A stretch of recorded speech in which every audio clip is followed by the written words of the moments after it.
Bikaner range के IG जोश मोहन ने कहा कि पुलिस और आमजन में विश्वास बढ़ाने के लिए संवाद बढ़ाया जाना जरूरी है। वे शनिवार को अंतर्राज्यीय सीमा सादुलशहर पुलिस की पतली चेक पोस्ट पर से बोल रहे थे। उन्होंने बताया कि अंतर्राज्यीय सीमा की व्यवस्था को चेक किया जा रहा है। इस दौरान संभागीय आयुक्त बीकानेर, पुलिस उपाधीक्षक सहीराम, पुलिस उपाधीक्षक तरतराम बैरवा, उपखंड अधिकारी, तहसीलदार, नायब तहसीलदार, पुलिस वृत्त निरीक्षक बलवंत राम आदि उपस्थित थे।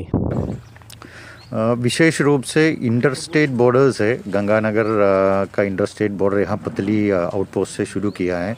इससे पहले हनुमानगढ़ के अलग अलग इंटरस्टेट बॉर्डर्स है, वो देखा गया है। संगरिया में विजिट किया है और वहाँ ऑफिसर से मिले हैं, जैसे कमिश्नर साहब और मैं साथ जगह जगह विजिट कर रहे हो। इसका मुख्य मकसद यही है कि इंटरस्टेट मूवमेंट जो है उसमें राज्य सरकार का जो नया आदेश है, मकसद है, उसका पूर्णतया पालना किया जाए।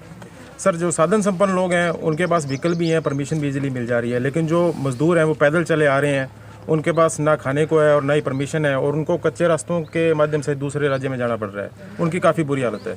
इसमें भारत सरकार द्वारा, राज्य सरकार द्वारा सब जगह से ये आदेश है, विशेष रूप से श्रमिक है, उनको किसी तरह का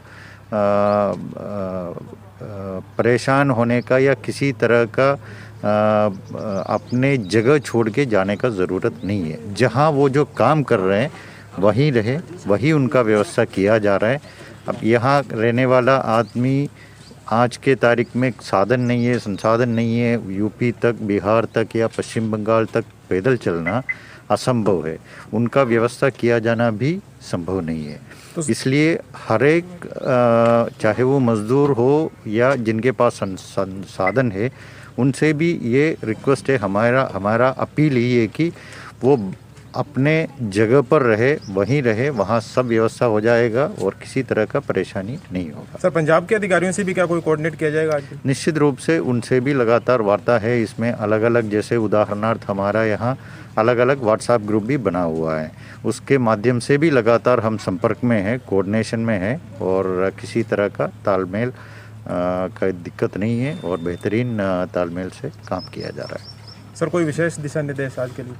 प्रत्येक नाका पे हम ये कोशिश किया जा रहा है, विशेष रूप से इंटरस्टेट और इंटर डिस्ट्रिक्ट नाका है, वहाँ CCTV कैमरा लगवाए जा रहे हैं और इससे बेटर ट्रांसपेरेंसी और जो नाकों में जो तैनात है उनका अलर्टनेस और उनका काम करने का शैली में भी बेटर तरीके से ये काम करेगा, ये उम्मीद है। ठीक है, थैंक यू। राजस्थान सरकार द्वारा मंडी क्षेत्र में लाई गई कृत या विकृत की गई कृषि उपज मंडी समितियों द्वारा कृषक कल्याण फीस की दर 2% कर दी गई है, अर्थात मंडी शुल्क 1.6% और अतिरिक्त 2% कृषक कल्याण टैक्स से कुल 3.6% हो गया है। राज्य के पूर्व मंत्री सरदार गुरजंट सिंह बराड़ व भारतीय जनता युवा मोर्चा के जिला अध्यक्ष गुरवीर सिंह बराड़ ने उपखंड अधिकारी सादुलशहर के मार्फत मुख्यमंत्री को ज्ञापन भेज कहा है कि प्रत्यक्ष व अप्रत्यक्ष रूप से इसका बोझ किसानों पर ही पड़ेगा। सरकार ने किसान कल्याण टैक्स के रूप में एक नया तुगलकी फरमान जारी किया है, जिससे कि पहले मंडी शुल्क किसान 1.6% दे रहा है, अब 2% उसको अलग से बोझ सहना पड़ेगा, जो कुल मिलाकर के 3.6% किसान के ऊपर टैक्स का बोझ पड़ा है। ऐसा तो किसी बिजनेस में भी नहीं है।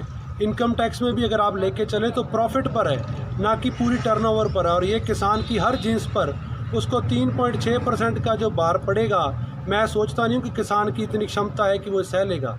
इसका बोझ व्यापारियों पर, किसानों पर और इस हमारे कृषि प्रधान क्षेत्र में हर व्यक्ति पर, मजदूर पर भी पड़ेगा, और इस तरह कृषि को ख़त्म करने वाले निर्णय सरकार ले रही है।